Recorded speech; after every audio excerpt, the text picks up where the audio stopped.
नमस्कार, gold spot में आपका स्वागत है। मैं हूं मनीषा गुप्ता और सोने के भावों में इस हफ्ते गिरावट के साथ कारोबार है और 4 हफ्ते के बाद ये पहला ऐसा हफ्ता है जब यहां पर मुनाफा वसूली है। खरीदार इसको पॉजिटिव मांगते हैं क्योंकि आगे जाके फेस्टिवल सीजन्स हैं और तो बाइंग के लिए यहां पर इन गिरते भावों की सपोर्ट देखने को मिलेगी। साथ ही बात करेंगे कच्चे तेल की, जहां पर कुछ तेजी आज देखने को मिली है, लेकिन ये दूसरा लगातार ऐसा हफ्ता है जब गिरावट यहां पर भी जारी है। और हम बात करेंगे यहाँ पर गेहूं की, जहाँ पर सरकार ने काफ़ी हद तक ओएमएसएस में बिकवाली करी है, लेकिन कितना फ़ायदा उसको कंज्यूमर्स को मिलेगा, इस पर भी करेंगे चर्चा। हमारे साथ हैं एमिरेट्स एनबीडी के धर्मेश भाटिया, कोमर्जी ग्रुप के रवि दियोरा। सोने पर बात करेंगे वामन हरी पेठे के पार्टनर आशीष पेठे से, और ब्रेक के बाद हमारे साथ जुड़ेंगे Shivaji roll of flour mills के ओनर अजय गोयल। लेकिन गोल्ड स्पॉट है, शुरुआत यहाँ पर त्योहारों के साथ ही करेंगे। आशीष नमस्कार, आपको त्योहारों की बहुत बहुत शुभकामनाएं। जानना चाहेंगे कि जिस तरह की गिरावट या मुनाफा वसूली यहाँ पर सोने के भावों में मिली है, क्या उसका खरीदारों ने फायदा उठाया है? नमस्ते, गुड मॉर्निंग। यस, अभी जो थोड़ा रिट्रैक्शन आया है सोने की प्राइस में, मुझे लगता है ये सही समय है परचेज करने के लिए, क्योंकि अभी लगभग 200-500 शायद नीचे जा सकता है, लेकिन आई थिंक इंटरमीडिएट बॉटम आ गया है और अभी आगे सीजन है, तो प्राइस मुझे लगता है 8-10 दिनों में एक बार स्पाइक होने की आशंका है। तो I think it's a good price for end customers as well as traders to enter. साथ ही टिकट साइज कैसा देखते हैं आप, क्योंकि हम जानते हैं कि शादियां हैं तो ब्राइडल ज्वेलरी तो होगी ही, लेकिन as of now, until now, किस तरह की बुकिंग्स हैं, क्या टिकट साइज? नॉर्मली जब सोने की प्राइसेस धीरे धीरे बढ़ती है, तो कस्टमर का फ्लो बढ़ता है, उनको कॉन्फिडेंस बढ़ता है, वो दौड़ते हैं सोना खरीदने के लिए। लेकिन इस बार का जो रैली था, वो 8-10 दिन में लगभग 3,000 के आसपास सोने की प्राइसेस ऊपर गई थी। तो लोगों में थोड़ा शॉक था जब प्राइस राइज। तो इस बार पिछले 8-10 दिन से मैं देख रहा हूँ कि थोड़े रिटेल में कस्टमर थोड़े रुक रुक के आ रहे हैं, प्राइस पूछ रहे कि अभी क्या है, थोड़ा ऊपर जाएगा क्या। तो वो पॉज अभी थोड़ा आया है, और लेकिन ये वीकेंड से दिवाली वीकेंड जैसा शुरू हो जाएगा। तो I think this weekend is critical. ये वीकेंड में अगर अच्छा ग्राहकी पिकअप हो जाता है तो सबका दिवाली। अच्छा, दो चीजें। हालांकि आपने कहा कि थोड़ा सा पॉज आया है बाइंग में, लेकिन वापस से कंज्यूमर इंटरैक्शंस बढ़ रही हैं, तो किस तरीके के इनिशियल ट्रेंड्स हैं? कहाँ ज्यादा इंटरेस्ट फिलहाल कंज्यूमर्स का दिख रहा है? Diamond jewellery, gold jewellery, light weight, heavy weight? और साथ ही आपने कहा कि अगले 8 से 10 दिन बाद प्राइसेस बढ़ेंगे, तो उसके पीछे क्या कारण देख रहे हैं और कितना सर्ज आप देख रहे हैं, या फिर ये कहें कि बाय ईयर इन प्राइसेस कहाँ देख रहे हैं? पहले मैं प्राइसेस के बारे में कहता हूँ। जो मिडिल ईस्ट में जो हो रहा है, उसमें लग रहा था कि थोड़ा शायद पॉज आएगा। यूएस ने भी रिक्वेस्ट किया था इसराइल को कि पॉज आए, लेकिन वैसा होते नहीं नजर आ रहा है। हमास और उनकी जो तकरार है वो बढ़ती लग रही है। तो अगर कोई भी ट्रिगर आ जाता है, क्योंकि अभी सोना एक लेवल पे आके रुका है, कोई भी ट्रिगर आता है तो सडनली वापस लास्ट टाइम जैसा 100-150 डॉलर की स्पाइक आई थी, वैसे ही एक अच्छी खासी रैली आ सकती है अगले 8-10 दिन में। तो उसके हिसाब से मैं कह रहा हूँ कि प्राइस राइज हो सकता है। दूसरा की जो न्यूज आ रही है कि सेंट्रल बैंक्स ने सितंबर में भी अच्छा बाइंग किया था, और ये साल में अच्छा बाइंग होने की एक्सपेक्टेशन है। तो उससे भी सोने को स्ट्रैटेजिक सपोर्ट मिला है। तो वो बाइंग कंटिन्यू होने से भी धीरे धीरे प्राइस ऊपर जा सकता है। तो ये मेजरली मेरे रीजंस है, और इंडिया में फिजिकल डिमांड सीजन में बढ़ता ही है। तो ये 2-3 चीजों के हिसाब से मुझे लगता है कि प्राइस 8-10 दिन में एक बार स्पाइक हो सकती है। ट्रेंड्स दिस सीजन हम कह रहे हैं, जब जैसे आप जानते हैं कि मिड नवंबर के बाद लगभग 25-30 लाख शादियों का तो न्यूज आया है।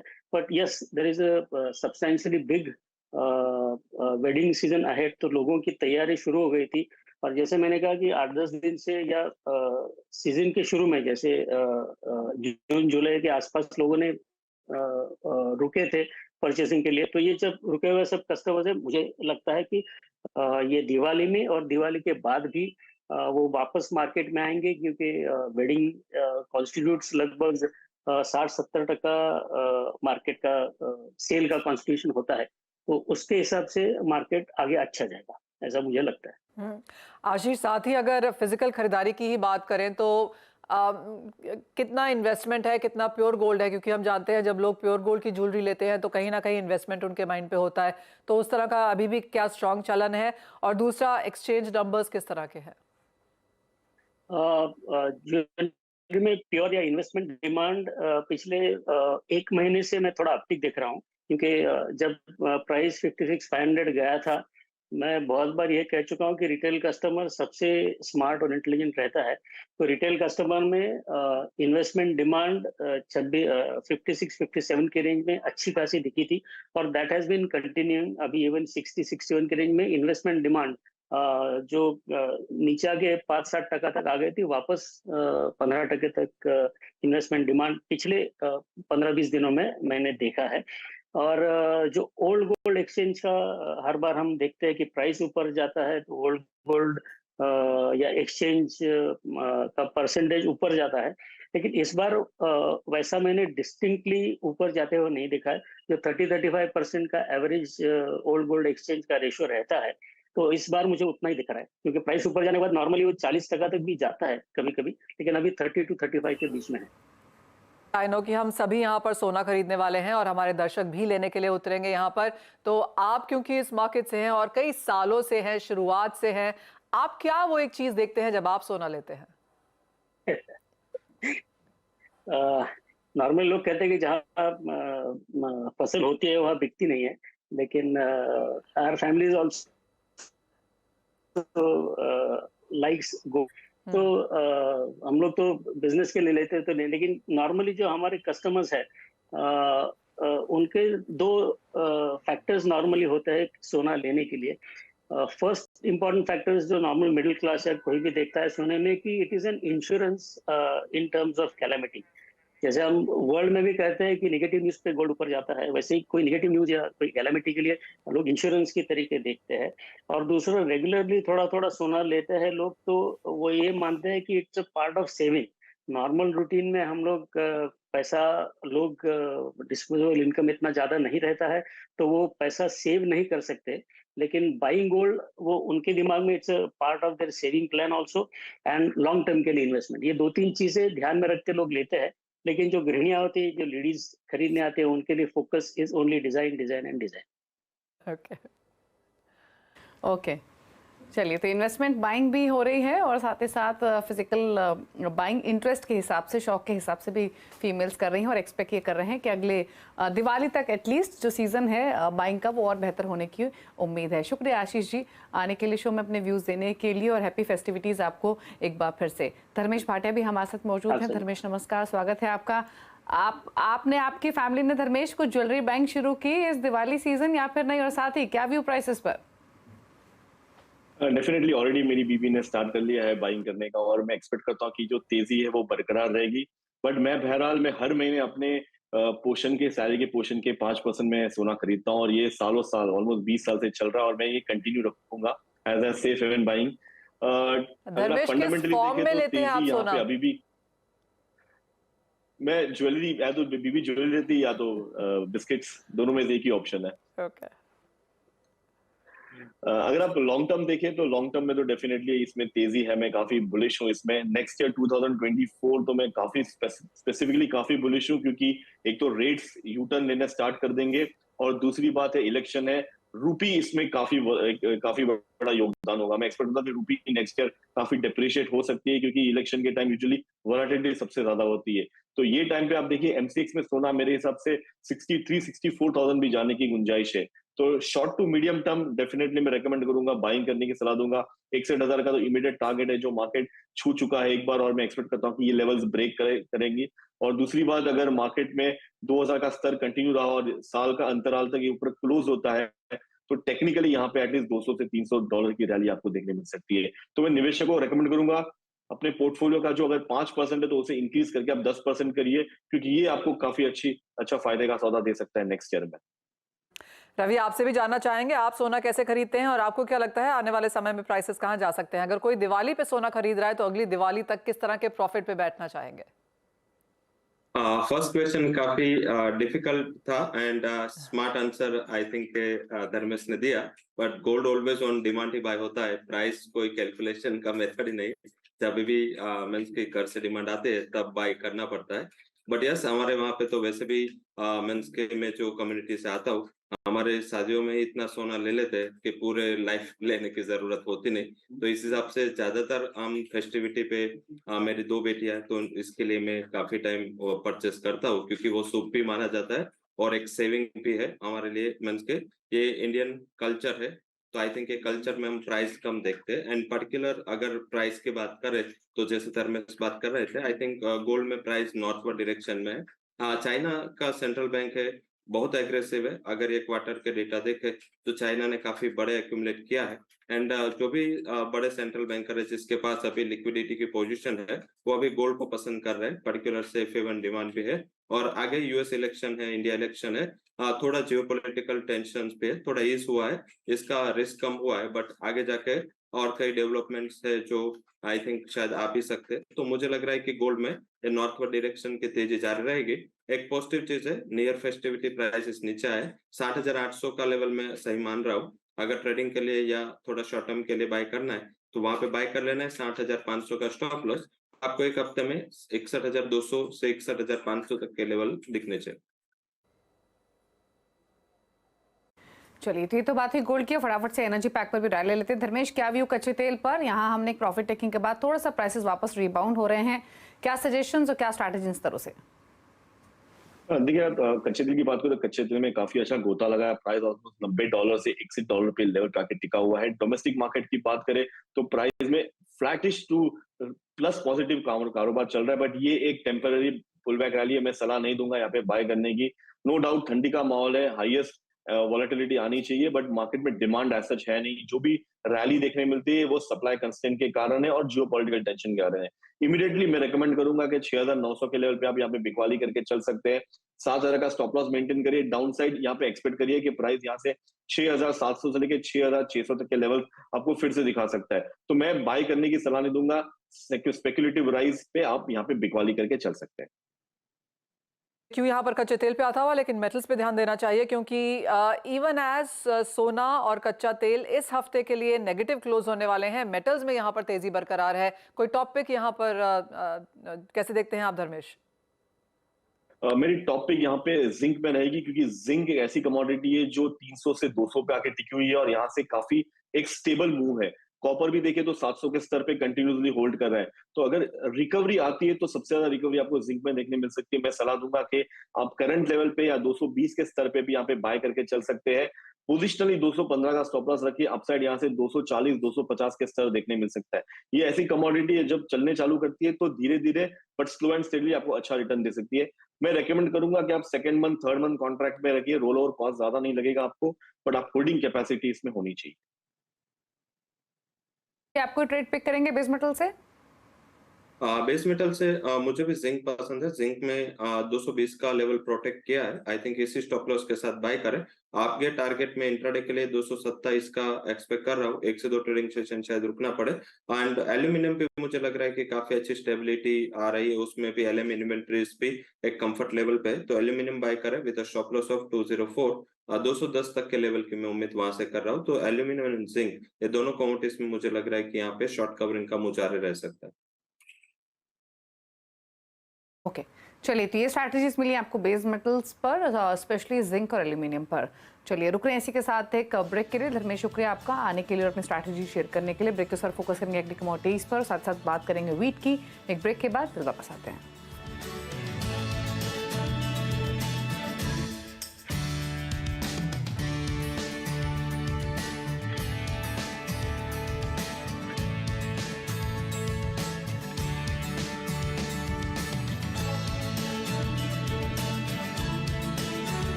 नमस्कार। और OMSS यानी कि ओपन मार्केट सेल स्कीम के जरिए सरकार की गेहूं की बिक्री जारी है। इस 19वें ई ऑक्शन में खास बात ये रही कि सरकार ने इंडस्ट्री की खरीदारी के सोर्स को बढ़ाने की मांग बढ़ा ली है और इंडस्ट्री इसे कैसे देखती है, इस पर बात करने के लिए हमारे साथ हैं शिवाजी फ्लोरोफ्लावर मिल्स के अजय गोयल। अजय जी नमस्कार। कुछ यहाँ पर नंबर क्वांटिटी जरूर बढ़ती हुई नजर आई है, लेकिन क्या वो पर्याप्त है?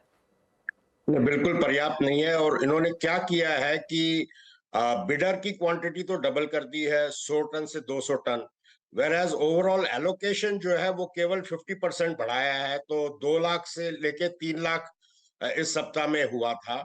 तो ये एक डाइकोटमी है। तो जब तक सरकार जो है मन से पूरी तरह सब बिडर्स को जो है एलोकेशन नहीं करेगी और उनको अपॉर्चुनिटी नहीं देगी, तब तक जो है ये बाजार जो है शांत नहीं होगा। और आप देखोगे जो एवरेज रेट है वो भी बढ़ के 2300 रुपए से ऊपर चला गया है, क्योंकि कई इलाकों में जो है गेहूं की काफी कमी है और वहां पर कोई भी दाम पे लोग लेने को तैयार हो रहे हैं। और कई स्टेट्स में हमने अजय जी देखा भी है कि प्राइसेस लगातार बढ़ते हुए नजर भी आए हैं। तो अगर यही चलता रहा, जैसे सरकार कुछ स्मॉल स्टेप्स ले रही है, लेकिन बाजार को अब यहाँ पर बिग लॉन्ग जंप्स चाहिए शायद, तो अगर ये नहीं हुआ तो कैसे देखते हैं ये क्वार्टर?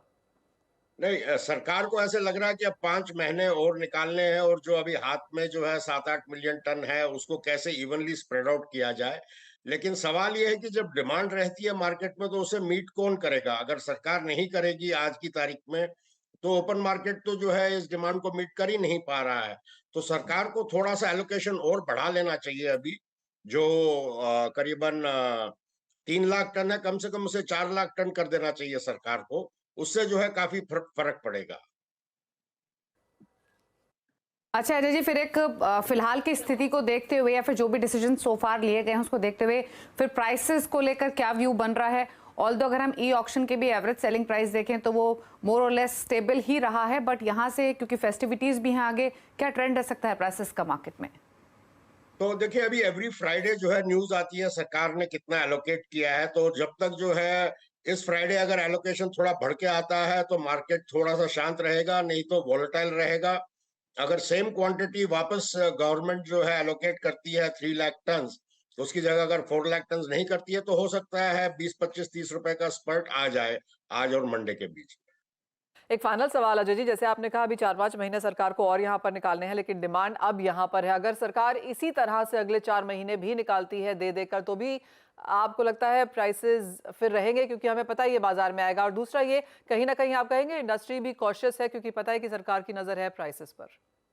बिल्कुल, ये दोनों तरफ से जो है इसी तरह से चल रहा है। इंडस्ट्री जो है स्टॉक लेके नहीं चलना चाहती, ज्यादा एक्सेसिव स्पेकुलेशन में नहीं पड़ना चाहती, हाजिर डिमांड को मीट करने में ही लगी हुई है। क्योंकि सरकार जो है कोई भी रवैया अपना सकती है कोई भी मोड पे। एंड सरकार अगर ये 200 का 500 कर दे तो जो है बाजार एकदम ही जो है 300-400 रुपया 500 रुपया भी जो है एकदम निकल सकता है, सारे बाजार की हवा निकल जाएगी। तो इसकी वजह से जो है wait and watch cautious approach चल रहा है सबका। और इस साल जो है सबको याद है जैसे जनवरी फरवरी में जो है सरकार ने एकदम ही जो है सारे गेट्स खोल दिए और फ्लड आ गया था वीट का, और हर ट्रेडर ने हर मिलर ने जो है काफी लॉस किया था। कोई भी उस तरह का रेपिटेशन नहीं चाह रहा है, इसलिए जो है week to week, fortnight to fortnight ही चल रहा है मार्केट आज की तारीख। चलिए, शुक्रिया अजय जी आने के लिए शो में और अपने व्यूज देने के लिए, बताने के लिए क्या ट्रेंड रह सकता है प्राइसेस का और क्या स्टेप्स और उठाए जा सकते हैं और स्टेबिलिटी लाने के लिए। लेकिन हमारे साथ रवि त्योरा भी मौजूद है, बात कर लेते हैं स्ट्रैटेजी इसकी। और रवि, पहले तो स्पाइसेस के पैक पर ही आपसे राय लेना चाहेंगे। जीरा कल भी लोअर सर्किट लगाने के बाद थोड़ा सपोर्ट लेकर रिबाउंड दिखा तो रहा है, बट कितना सस्टेनेबल है और क्या व्यू है इन लेवल से? काफी टाइम के बाद 40,000 का लेवल आज ब्रिज हुआ है और 38,000 का आज लो बना के वहां से एक रिकवरी है। मुझे लग रहा है कि 40,000 के बिलो अच्छा प्राइस है। शॉर्ट टर्म के लिए अगर किसी को बाय करना है तो बिलो 40,000 अगर आज का लो भी मिलता है तो भी बाय कर ले। बट यस, अपसाइड भी काफी कैप है।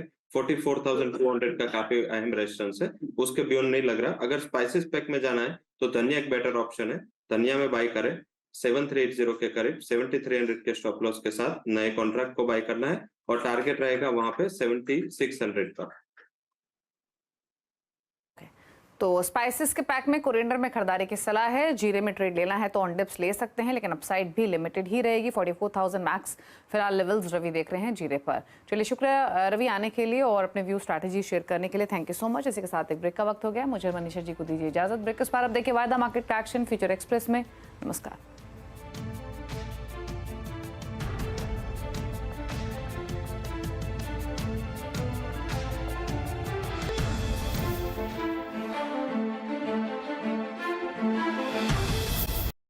बता दें कि मनी कंट्रोल पर दिए गए विचार एक्सपर्ट्स के अपने निजी विचार होते हैं। वेबसाइट या मैनेजमेंट इसके लिए उत्तरदायी नहीं है।